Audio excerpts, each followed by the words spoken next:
the main instrument of that policy was the crop duster, to try to spray the coca plants, right? The conventional wisdom in Congress was, well, we know where the drugs are coming from, why don't we go down there and wipe it out on the ground before they can reach our streets?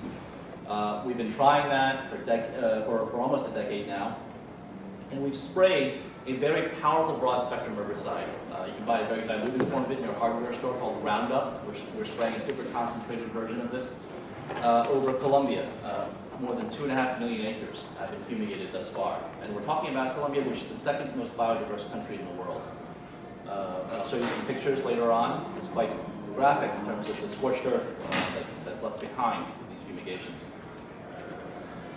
This has not been a great success. There's almost as much coca today as when we first began spraying. That's because we haven't paid attention to alternative development or alternative livelihoods for these peasant farmers.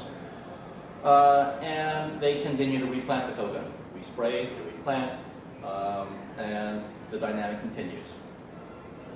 There is a shift in the past 2 or 3 years to move from aerial fumigation, which has been shown by all accounts to be very ineffective, counterproductive, and causing tremendous collateral damage, towards manual eradication.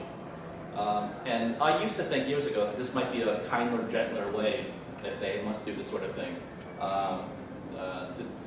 to manually eradicate the coca plants. And that's when a team of 40 or 50 men will come unannounced to your farm, accompanied by the National Police or Army, and they will, in the course of 20 minutes, wipe out your food security, basically. They'll uproot all your coca crops. And again, I used to think this would be a less damaging way to do it until I saw it firsthand. I ran into an eradication team in the field and watched them go about their business. And it was one of the most traumatic experiences. It was very difficult to watch as these Colombian National Police hold back the peasant farmers at gunpoint, and they watch their livelihood disappear in the course of 20 minutes. And the question for them is, how will I feed my family next week, or tomorrow, or a month from now? Food security is a concept that's difficult to get across in the United States. For us, the question for us is, where am I going to eat tonight, not if I'm going to eat tonight. And that's a very real concern for a lot of these people. It's counterintuitive, but you think the Amazon is a lush, green place. It's very difficult to grow food there, particularly these acidic soils. Coca grows well, other food crops don't. This month, the State Department came out with their coca estimates for 2008.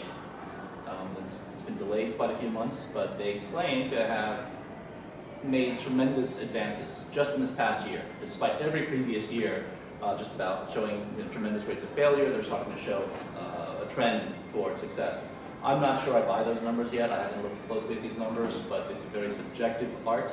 When I talk to, for instance, NASA scientists who do satellite imagery analysis, which is how we determine how much coca is there, a lot of it comes down to subjective judgments by the analyst. And this year, more than any other year in the past decade, is a decisive year for drug warriors. We have a new drug czar of the Obama administration, Gil Kerlikowske, the former chief of police of Seattle, who is, by all accounts, a much more enlightened person than his predecessors.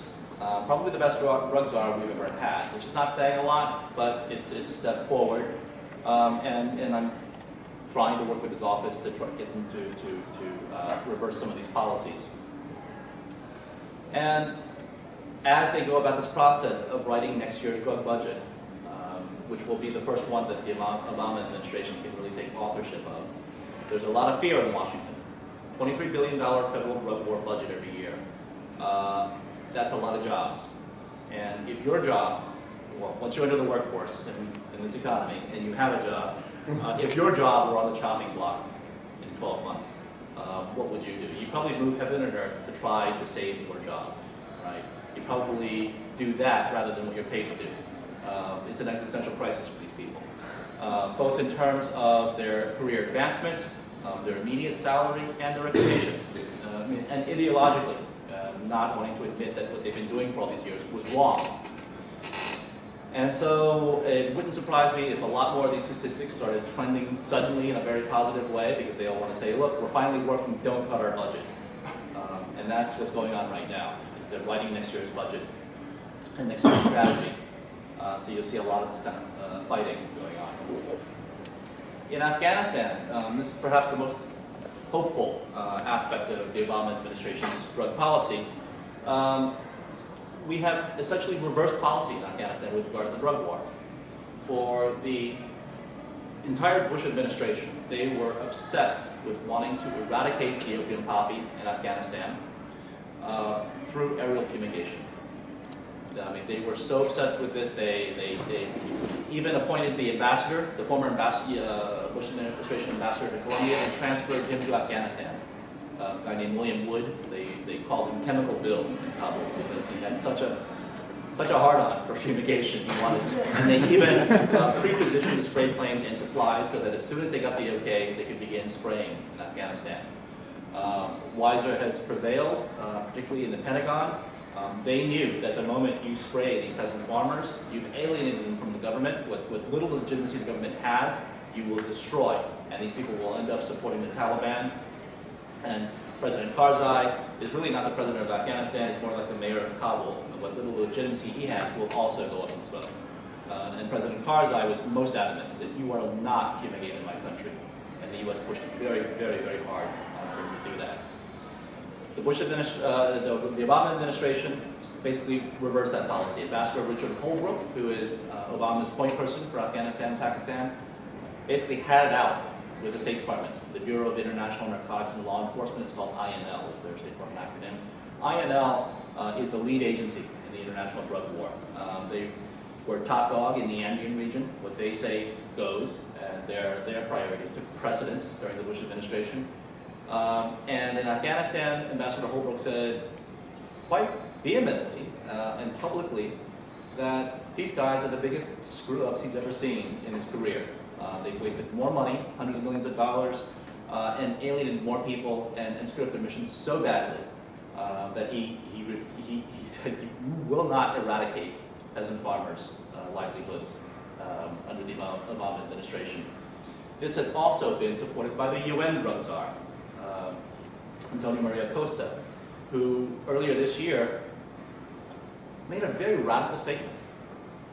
This is before Ambassador Holbrooke made his pronouncement. The UN drug czar said that forced eradication is foolish, it's counterproductive. It creates, he didn't say these words, but price support. He's an economist by training. And he said, look, the way to deal with this problem in Afghanistan, even though it's more than 90% of the world's opium, and there's lots of it being grown in Afghanistan, he said the way to deal with this problem is to let the farmers overproduce. Don't eradicate. As they overproduce, the prices they'll get for their opium will collapse, which is essentially what happened in the late 1990s. When there was civil war, there was no prohibitions against growing poppies. Anyone who wanted to grow poppy could grow poppy. And they did. They grew a lot of it. There were 3 years of bumper crops in the late 90s, and it was also coincided with drought and a broken irrigation systems, infrastructure systems after decades of war. And so they had so much poppy and so much opium, they were warehousing it. The price of opium fell to about $30 a kilo for a dry kilo of opium in Kandahar. That's how much, under free market conditions in a third world country, it costs for a peasant farmer to go out and scrape that much latex off the opium poppy bulbs. So what happened, though, is Mullah Omar and the Taliban decided, Mullah Omar had a vision in 2000. He said it was no longer consistent with Islamic principles to grow more poppies. So he imposed prohibition in a way that only the Taliban have gotten away with. Because when they make threats, it's really quite serious. They actually did they really did eliminate about 90% of the poppy crop for that year. And they were rewarded by Western governments for doing that. Well, what he did by outlawing the growing of poppy was that, notice he didn't say you couldn't traffic in existing stockpiles of opium. You just couldn't produce more poppies, produce more opium. Whether he had this in mind or not, a lot of his colleagues in the Taliban particularly in the leadership, behave as any